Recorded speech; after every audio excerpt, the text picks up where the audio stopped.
નાના નાના છોકરાઓ માટે જો અહીંયા સ્વેટર, અલગ અલગ પ્રકારના સ્વેટર તમને મળી જશે શિયાળામાં પહેરવામાં. અત્યારે આપણે આવી ગયા છે બિગ મોલમાં અને અહીંયાથી આપણે કંઈક લઈશું. પેલા કે બાજુ જોઈએ? આ બાજુ જોઈએ. આ બધું બહુ જ બધી વસ્તુઓ અહીંયા મળે છે, તો આપણે લઈશું અહીંયાથી વસ્તુઓ. અને ભાઈ લોકો અહીંયા બેઠા છે બધા, તો લઈએ આપણે અને જોઈએ. તમને બતાવી દઉં બિગ મોલમાં શું શું મળે છે અને બધી જ આઈટમો તમને અહીંયા મળી જશે. તો શાનદાર છે, બધી આઈટમો તમને મળી જશે, તો જોઈ શકો છો તમે. અને રેટ પણ અહીંયા લખેલો છે, તો તમે તમારી રીતે ચોઈસ કરી અને લઈ શકો છો બધું. જો અહીંયા સ્વેટર, અલગ અલગ પ્રકારના સ્વેટર તમને મળી જશે શિયાળામાં પહેરવા માટે, ગરમ ગરમ, હે ને. અને ભાઈ લોકો અહીંયા બધું શણગારે છે. શું કરો છો દોસ્તો?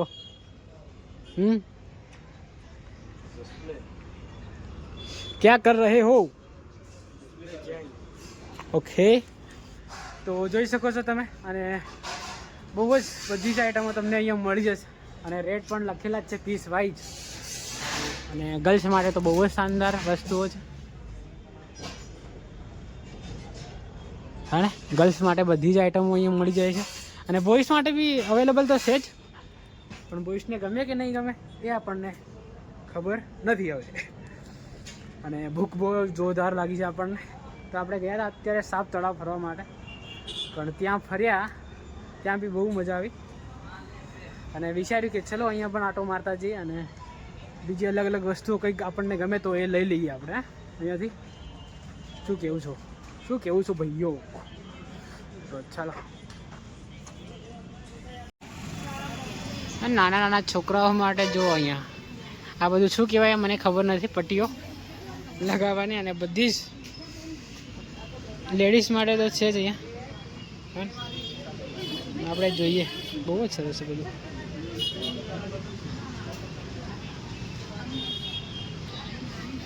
મંગળસૂત્ર પણ મળી જશે તમને.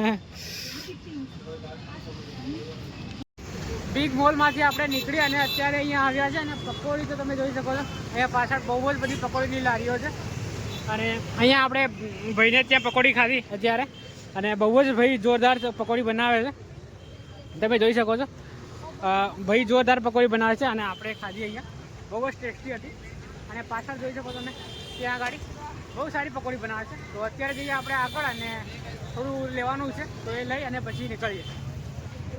તો તમે જોઈ શકો છો અહીંયા દાહોદનું આન બાન અને શાન, આપણું જોહાર સર્કલ, બિરસા મુંડા સર્કલ, અને બહુ જ સરસ લાગે છે ને. તો અત્યારે જઈએ આપણે આગળ અને આગળથી દુકાન ઉપર જે આપણે જમવાનું લેવાનું છે તો એ લઈ અને પછી નીકળીએ. અને બહુ જ જૂની બિલ્ડિંગ આપણી દાહોદની તમે જોઈ શકો છો, હે ને. હા, હજી આ અવસ્થામાં પડી છે અને બહુ જ સરસ છે, બહુ જ સરસ લાગે. તો અત્યારે આપણે આવી ગયા છે દહેગામ અને દહેગામથી નીકળી ગયા હવે.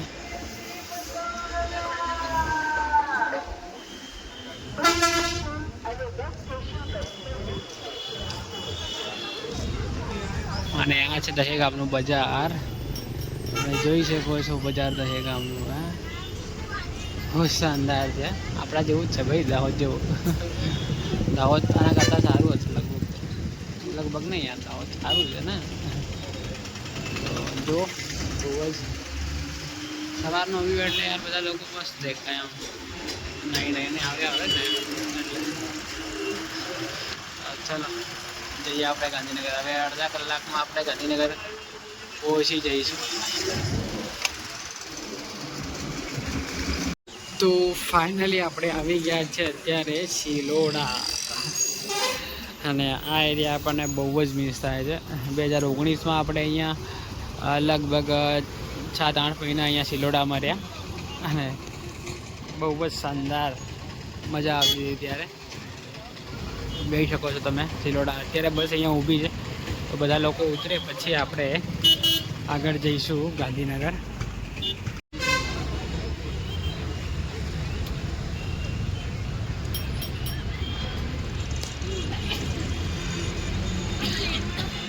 गांधीनगर में एंटर किए गया है આ રહ્યું પહેલું સર્કલ ગાંધીનગરનું એરોપ્લેન સર્કલ જે છે દોસ્તો.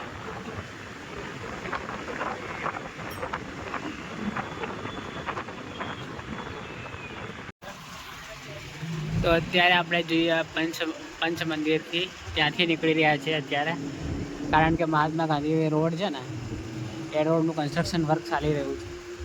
તમે જોઈ શકો છો પંચ મંદિર આ રહ્યું. અને ફાઇનલી આપણે આવી ગયા છે ગાંધીનગર બસ ડેપો ઉપર, અને જોઈ શકો છો તમે અહીંયા બધી જ બસો છે. આપણે ઉતરીએ હવે, બસ ઊભી રાખીએ એટલે,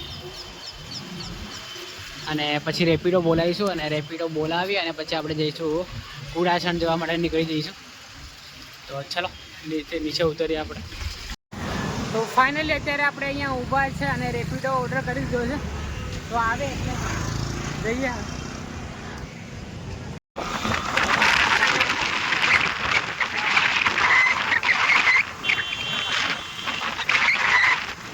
અને સામેનો વ્યૂ તમે જોઈ શકો બહુ જ શાનદાર છે, અને ઠંડી પણ બહુ જોરદાર લાગી રહી છે. તો ચલો લેટ્સ ગો, જઈએ ધીરે ધીરે.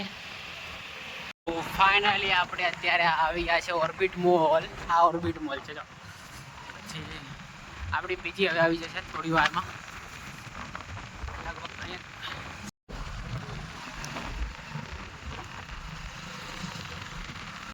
આમ ખમીન ખમીન ખમ. તો ફાઇનલી ગઈશ આપણે આવી ગયા છે હવે રૂમ પર આપણી પીજીમાં, અને જોઈ શકો છો તમે બુકો જેમની તેમ પડી છે. મૂકીએ આપણે હવે આ આપણું